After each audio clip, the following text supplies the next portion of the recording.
मृत्यु के पश्चात प्राणी को धर्मराज के दरबार में ले जाया जाता है।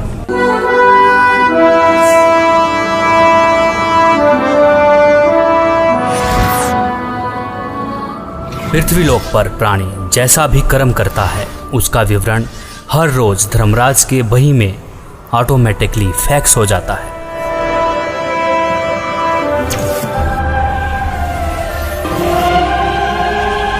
जहां धर्मराज हर प्राणी का लेखा जोखा करते हैं।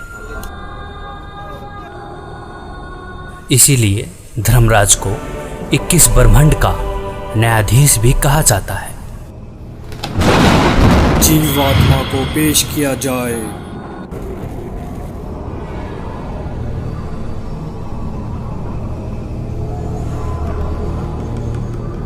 इसने प्राय स्त्री के साथ दुष्कर्म और हत्या का पाप किया है, इसे नरक में डाला जाए।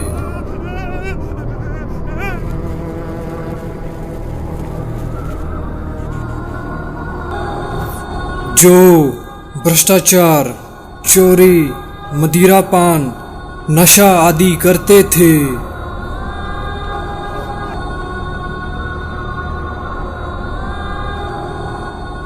पर स्त्री के साथ दुष्कर्म।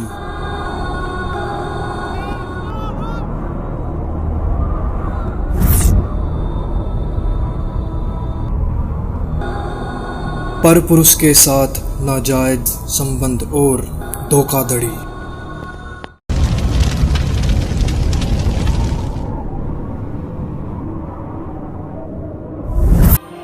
दो नंबर का काम करके कमजोर और असहाय लोगों का शोषण करना और मनुष्य के जीवन के साथ खिलवाड़ करना।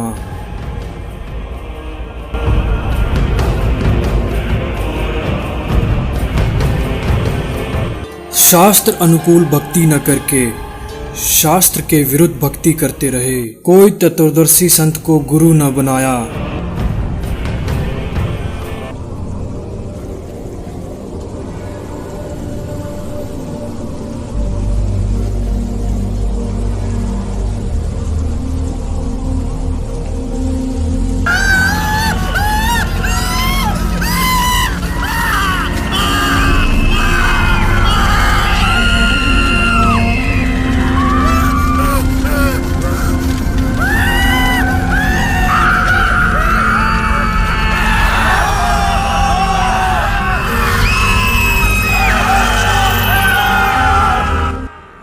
परमात्मा ने कष्ट देखा और उसको आना पड़ेगा, शास्त्रों को खोलना पड़ेगा और इतिहास को फिर दोहराना पड़ेगा जो 600 साल पहले।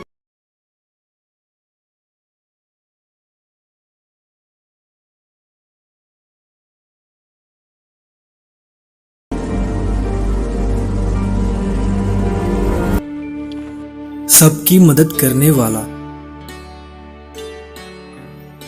सतभक्ति की सही राह बताने वाला,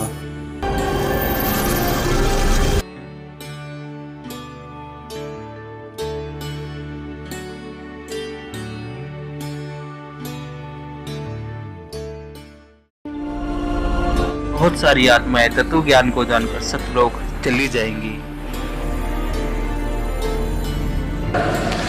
तेरे कोटी में झांकी सुरता तो ये पति बुलावे है, इस मोह ममता के जाल में तने काल फसावे है। अपने पति को भूल बावड़ी बैठी आराम संगर के, काम क्रोध मोह लोभ मस्करे रिये जारा के।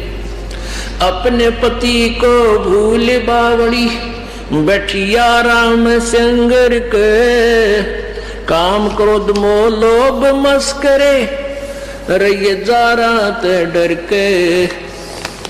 मात पिता संतान संपत्ति में तू तो उलझ गई घर के, मिलना चाहे पति अपने ते बांधे कफन सिर के। उस पूर्ण परमात्मा की भक्ति करने के पश्चात यह आत्मा उस जगह चली जाएगी जहाँ की हर वस्तु कभी खराब नहीं हो सकती और वहाँ पर हमेशा कभी बुढ़ापा कभी नहीं आता, हमेशा युवा शरीर रहता है।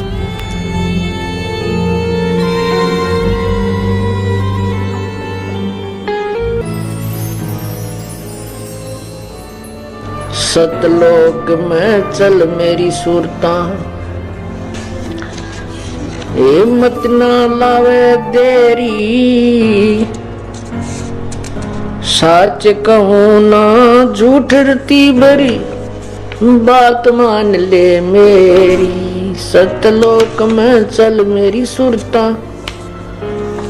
हिम्मत ना लावे देरी, सच कहूँ ना झूठ रती भरी, तू बात मान ले मेरी।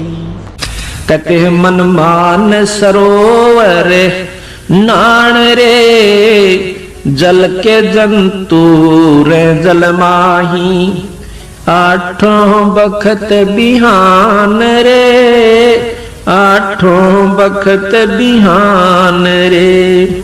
मन मान सरोवर नाण रे, जल के जंतु रे जल माही, आठों बखत बिहान रे। कि भाई मन नो कहे मान सरोवर नहाया करे। ऊपर जो सरोवर है सतलोक की तरफ चलते हैं ना, इस मृत मंडल में भी 21 ब्रह्मांड के अंदर भी मान सरोवर है, इनसे ऊपर सतलोक में भी मान सरोवर है। कहते हैं मन मान सरोवर नाण रे, जल के जंतु रे जल माही, आठों सतलोक जहाँ पे सतपुरुष साकार रूप में है, जो कि इस समय संत रामपाल जी महाराज के रूप में धरती पर अवतार लेके आ चुके हैं, जो कि हमें शास्त्रों के अनुसार भक्ति खोल के बता रहे हैं, शास्त्रों में उंगली रख के बता रहे हैं। जब ये शरीर छोड़कर जाता है तो परमात्मा के दरबार में जब इससे अकाउंट लिया जाता है तो ये क्या कहता है, भगवान मेरे को पता नहीं लगा, मुझे ज्ञान नहीं हुआ कि मुझे क्या करना चाहिए था, भक्ति करनी चाहिए थी या नहीं थी। तो परमात्मा उलाहने में नहीं रहते, परमात्मा ये भी कसर नहीं छोड़ते। प्रत्येक गांव में, प्रत्येक नगर में, पूरी पृथ्वी पर कोई भी प्राणी ऐसा नहीं जो इस बात से अपरिचित हो भगवान की भक्ति करनी चाहिए, परमात्मा ने याद करो। यानी किसी ना किसी के मुख से उसने अवश्य कहा है भगवान की भक्ति करनी चाहिए, परमात्मा ने याद करवाई। कोई गलती करता है, पाप कर रहा है, भाई भगवान से डर, मालिक ने याद करे। यानी इस तरह की प्रेरणा प्रत्येक प्राणी तक मालिक ने पहुंचा रखी होती है। फिर दूसरा ये होता है, जैसे आप जी गए हुए हो, आप प्रत्येक भाई को, बहन को, मित्र को, सहेली को, कोई रिलेटिव है, संबंधी, उनसे अवश्य ये चर्चा करते हो कि भगवान की भक्ति करो और भक्ति का मार्ग ये है, वो भक्ति का साधना ठीक नहीं है। तो भले ही वो नहीं मान रहे हैं तो उनका दुर्भाग्य है। जब वो सच्चे दरबार में जाकर खड़े होंगे उनका कोई पुण्य उनके साथ होगा नहीं, क्योंकि भक्ति शास्त्र विरुद्ध है। गीता जी अध्याय नंबर 16 के श्लोक नंबर 23 में कहा कि अर्जुन, शास्त्र विधि को त्याग कर जो मनमाना आचरण करते हैं, मनमाने आचरण का अर्थ है जो अपनी मर्जी से लोक वेद के आधार पर, सुनी सुनाई कथाओं के आधार पर, ज्ञान के आधार से पूजाएं करते हैं, वो मनमाना आचरण कहलाता है, जो वेदों और गीता में वर्णित नहीं है। जो शास्त्र विधि को त्याग कर मनमाना आचरण करते हैं उनकी ना तो कोई सिद्धि होती है, ना उनकी गति होती है, ना कोई सुख होता है, यूजलेस। तो जो साधना आप कर रहे थे वो तो उनके पास साथ भक्ति धन हुआ नहीं और पापों की गठड़ी बंध गई पूरी। पाप बहुत इकट्ठे कर लिए, क्योंकि पाप तो दिन में बिना गिनती के होते हैं और पुण्य करने के लिए विशेष व्यवस्था करनी पड़ती है, गुरु बनाना पड़े। फिर जैसे गुरु जी बताओ वैसे साधना, पूर्ण गुरु, नकली गुरुओं से पूजा नहीं, ना उनकी कोई द्वारा बताएगी साधना से लाभ होने वाला। तो ऐसे पूरा गुरु मिले, फिर आप सच्ची लगन से, सच्चे तरीके से लगे, तब पुण्य बने। तो पुण्य तक कोई उनका बना नहीं, पाप की गठड़ी बंद गई। फिर वहां जा खड़ा हुआ धर्मराज के दरबार में। अब वहां ये एक बहाना बनाता है कि भगवान मुझे किसी ने बताया कोई नहीं, भक्ति कर ले।